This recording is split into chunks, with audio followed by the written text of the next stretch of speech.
Hello, this is Mitch. You got my message. Was it about the CBD or was it about the comedy? So what'd you think? Mm-hmm. Oh. No, see, really what it is it's a movie. It's a stand-up comedy movie. I'm the comedians. Mitch, yeah, Mitch. So when should I, yeah, that's cool. So when should I come by? Oh, sorry, I misread that. So you're not interested. Okay, agree to disagree. I I understand. I understand. Okay, those were mean things to say. You didn't have to say all that. Yeah, well, I'm not even trying to make you laugh right now. It's hard to be funny when. No, thank you. I'm a happily married stand-up comedian. I'm just chasing my dreams. I go about it a little bit different than what some people do. Some people wait until they've got all these things done and then they like, give me this money. I'm like, no, give me my money right now. You know, they look at me as a little guy from Indiana when I'm calling them. I don't back down on price. That's where I throw them off. I pitch them the idea. You know, they ask me how much. I'm like $5 million. I don't back down from price. I know my product. So I don't get a whole lot of calls back. Hello. Hi, how's your day going? Yeah, just wanted to speak with your manager. This is Anthony Wizencheck. No, this is not Mitch. This is not Mitch. What are you even talking about? I don't call that much. How are you keeping track of how many times I call? You guys doing any work over there? You guys even working over there? I started the Mitch Downs Comedy Club because it's like I'm done waiting on you. You're not gonna pull the trigger and spend the money. I'm ready to go. I'm ready to spend the money. You know? Yeah. Hi. It's a lovely day. Is your manager there? Hello. Hello. I thought about making this movie because I always do so well, but I never have a crowd. People are always like, Mitch, how are you so confident up on stage? And I'm like, it's really kind of impossible not to be. I mean, these are all my wife's trophies. Yeah, this was a special year. I'm really proud of this one.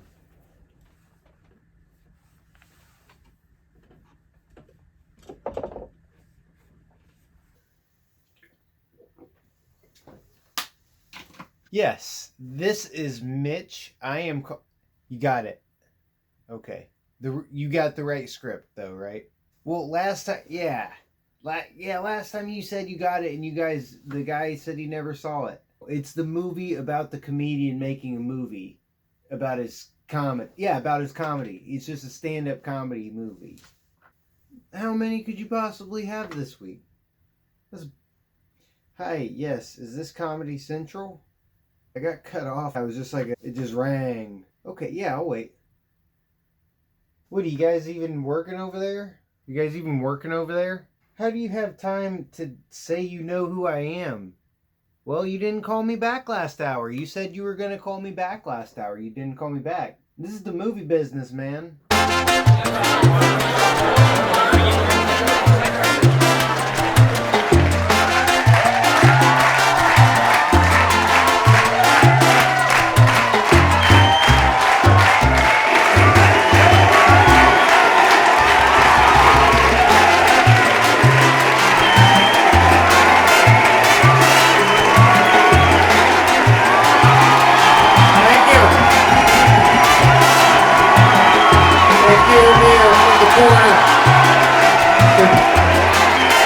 You got the drop, sure.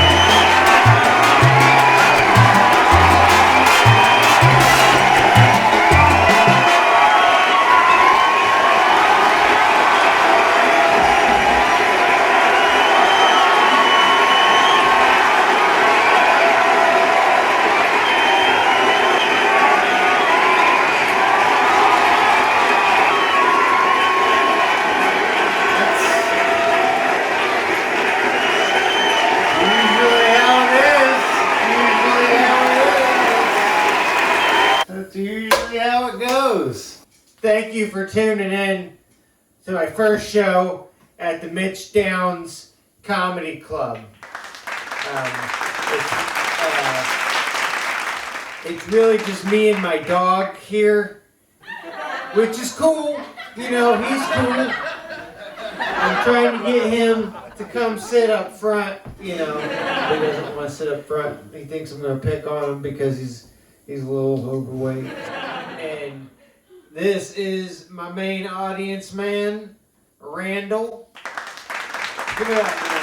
Everybody give it up for my dog. Pretty sure I have an awesome show for you lined up here. So, you're welcome. Grab your popcorn and enjoy.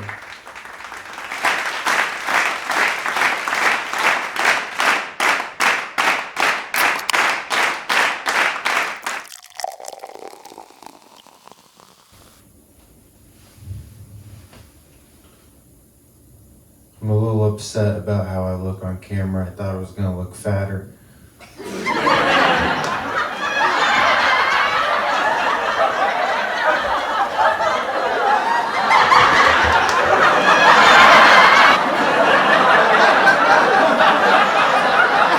I didn't think it was that funny.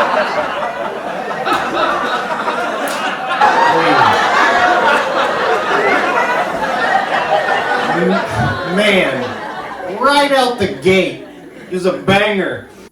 No wonder I'm married. I'm lucky I'm married. Seriously.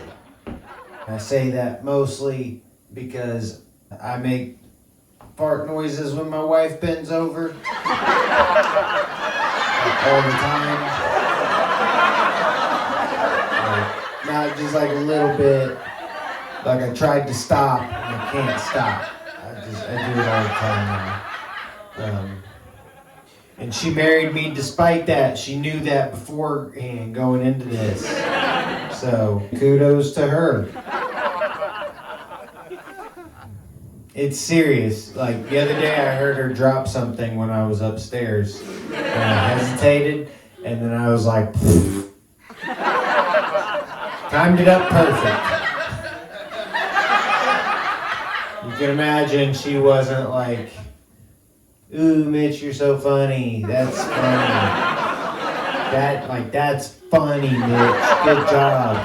That's not how she was. It was like, you're an idiot. Why would you do that so much? We just both agreed that something's wrong with me, and we'll deal with it later in life. That's marriage, you know? Thank Jesus I'm married. I'd probably be a missing person or something. Not doing good. People like my wife deserve a medal for marrying me. She was willing to marry somebody dumber than her. That's a big deal. That's a deal breaker for some people.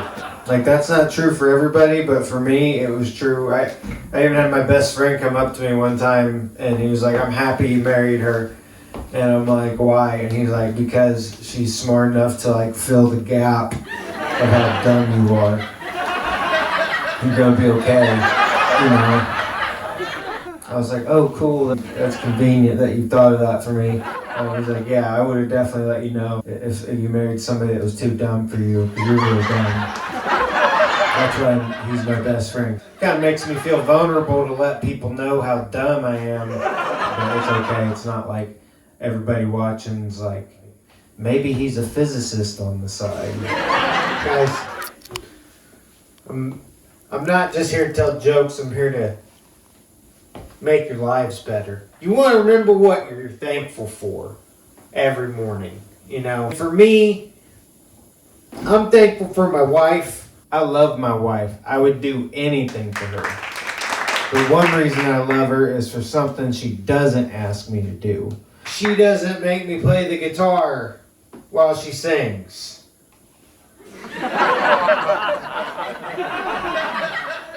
Seriously, yeah, no, like, I've seen countless husbands who are on the internet playing a tune for their wife who can't sing, and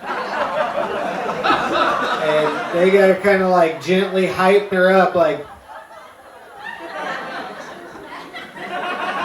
that's good, honey. And my wife doesn't do that. She doesn't. I'm just saying. If your wife doesn't make you join her band, you did pretty good. That's a good start to a marriage. If you want to get married to somebody and they're like, cool, let's get married and let's start a band. Boom. I'm happy you asked me out. We're looking for a lead singer. That's great. Yeah, I'll go on a date with you, but can you drum though? Is that what it takes these days? Don't join a band through a family. It never goes good. I'm probably ruining a bunch of bands right now. I don't want to tear bands apart. If you're not in a family band now, just know, don't do a family band. Right, Randall? I'm serious about this band thing.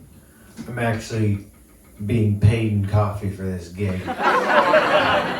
Okay. Only up from here.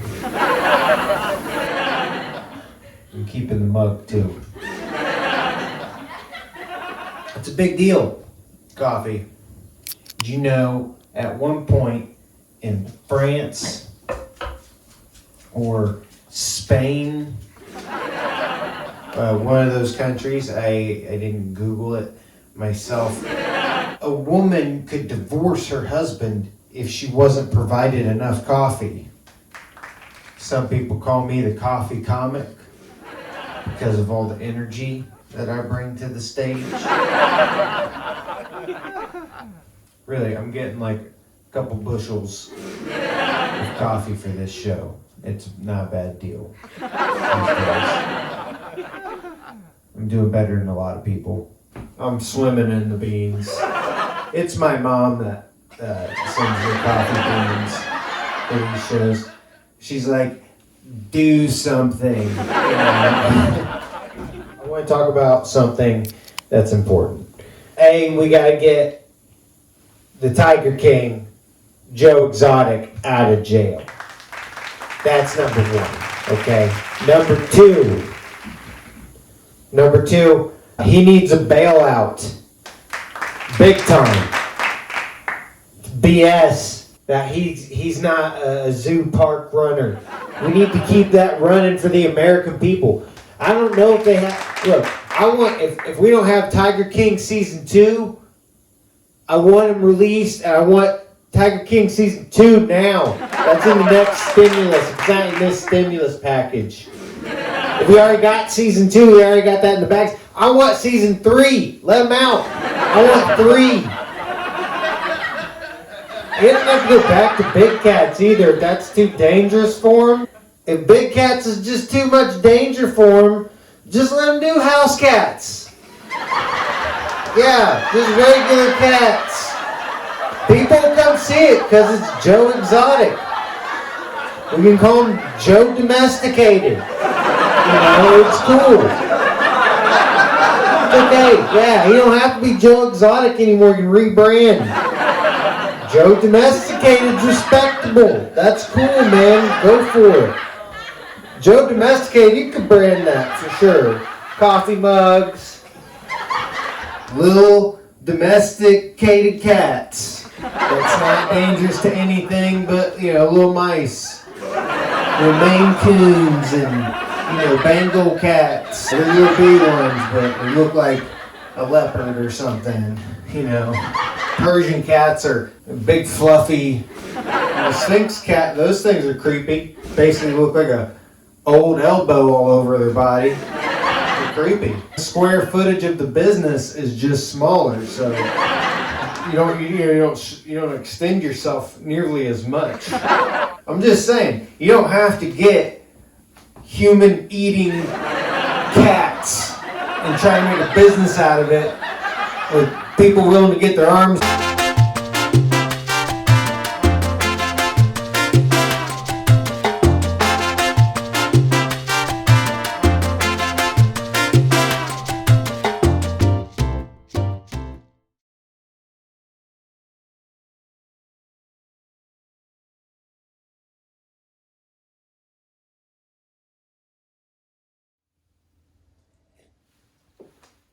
Yeah, I lost some big opportunities with the quarantine. A lot of people don't know this, but I'm trying to be a motivational speaker, and I was part of a program where you work your way up in this program where you can speak at colleges and big graduations and eventually get to corporate events. And I had a couple kindergarten graduations set up I was going to be the commencement speaker at. It took a while to get those connections and those relationships to and that was just step one of me becoming a motivational speaker. And then they'll let me do high school, and then they'll let me do colleges, and then I'm doing Alabama's commencement speech. I'm going to their games, and they're like, "Oh, hey, that's our commencement speech guy," and they're like, "Oh yeah, he's a motivational speaker."